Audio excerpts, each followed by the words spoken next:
वैसे तो जीएसटी 2.0 आम लोगों के लिए राहत लेकर आई है, लेकिन एजुकेशन इंस्टीट्यूट पर जीएसटी में कोई बदलाव नहीं हुआ है। यानी कोचिंग में जो बच्चे और पेरेंट्स फी भर रहे हैं उनको इसमें कोई राहत नहीं मिलने वाली है। इसके साथ ही ये जानना भी जरूरी हो जाता है कि स्कूल की फीस में क्या कोई बदलाव हुआ है।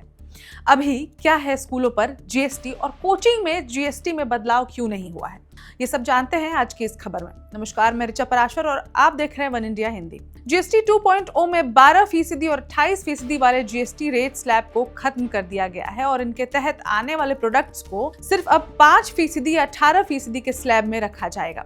सेवाओं और वस्तुओं पर जीएसटी दरों में बदलाव 22 सितंबर से लागू होंगे। जीएसटी 2.0 में एजुकेशन इंस्टीट्यूट की फीस का टैक्स क्यों नहीं घटाया गया है, ये सबसे बड़ा सवाल है जिस पर वित्त मंत्री ने खुद जवाब दिया है। निर्मला सीतारमण ने कहा कि जहां पर वास्तविक शिक्षा दी जा रही है उन संस्थानों पर सरकार ने टैक्स का बोझ नहीं बढ़ाया है, लेकिन जो संस्थान पूरी तरह व्यावसायिक यानी कमर्शियल स्तर पर चल रहे हैं, जैसे कोचिंग सेंटर या ट्रेनिंग इंस्टीट्यूट, उन्हें शैक्षणिक संस्थानों की श्रेणी में नहीं रखा गया है। यानी कि जो कोचिंग इंस्टीट्यूट हैं इन्हें कमर्शियल श्रेणी में रखा गया है, यानी कि कमर्शियल कैटेगरी में डाला गया है, ना कि एजुकेशनल श्रेणी में। इस वजह से इनमें फीस नहीं घटाई गई है, टैक्स नहीं घटाया गया है।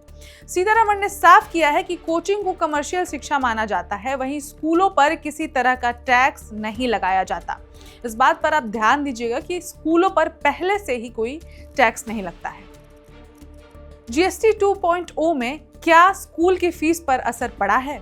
बता दें कि प्री स्कूल एजुकेशन, माध्यमिक और प्राथमिक शिक्षा को जीएसटी टैक्स स्लैब से बाहर ही रखा गया है। हालांकि उच्च शिक्षा सेवाएं, प्राइवेट ट्यूशन और व्यावसायिक प्रशिक्षण पर 18% जीएसटी लगता है। नए जीएसटी स्लैब में इस टैक्स को ना ही बढ़ाया गया है और ना ही सस्ता किया गया है। यही कारण है कि स्कूलों की फीस पर इसका कोई भी असर नहीं पड़ने वाला है। कोचिंग संस्थाओं पर कितना प्रतिशत जीएसटी लगता है? स्कूल और कॉलेज की पढ़ाई यानी कि प्री स्कूल से 12वीं तक और मान्यता प्राप्त डिग्री कोर्स, इन पर जीएसटी नहीं लगता है, जैसे कि admission fees, tuition fees, school की बस सेवा या मिड डे मील पर कोई टैक्स नहीं है। इसके अलावा एनएसडीसी से मान्यता प्राप्त ट्रेनिंग प्रोग्राम को भी टैक्स से बाहर ही रखा गया है, उस पर भी टैक्स की छूट दी गई है ताकि रोजगार बढ़ाने वाले कोर्स को बढ़ावा मिल सके। लेकिन coaching classes, tuition centre, online edtech course और एग्जाम प्रिपरेशन को 18% जीएसटी स्लैब में रखा गया है, यानी इन्हें सामान्य बिजनेस सर्विस की तरह माना गया है। जेईई या एनईईटी यानी कि जेई और नीट की तैयारी के लिए 50,000 के कोचिंग कार्यक्रम पर परिवारों को अभी भी जीएसटी के रूप में अतिरिक्त 9,000 रुपए का खर्च आता है। हालांकि फिर भी अब कहीं ना कहीं बच्चों की पढ़ाई सस्ती होने वाली है, क्योंकि जीएसटी के नए स्लैब में ऐसे कई सामानों पर टैक्स घटाए गए हैं जिन्हें बच्चे की पढ़ाई के लिए इस्तेमाल किया जाता है। जीएसटी के नए स्लैब से बच्चों की पढ़ाई कैसी होगी सस्ती? जीएसटी के नए स्लैब में सबसे बड़ी राहत copy, exercise book, graph book और लैब नोटबुक खरीदने वालों को मिलने वाली है। पुराने टैक्स स्लैब को देखा जाए तो इन्हें खरीदने के लिए 12% टैक्स देना होता था, लेकिन अब यह शून्य कर दिया गया, यानी 0 जीएसटी इन पर कर दी गई है।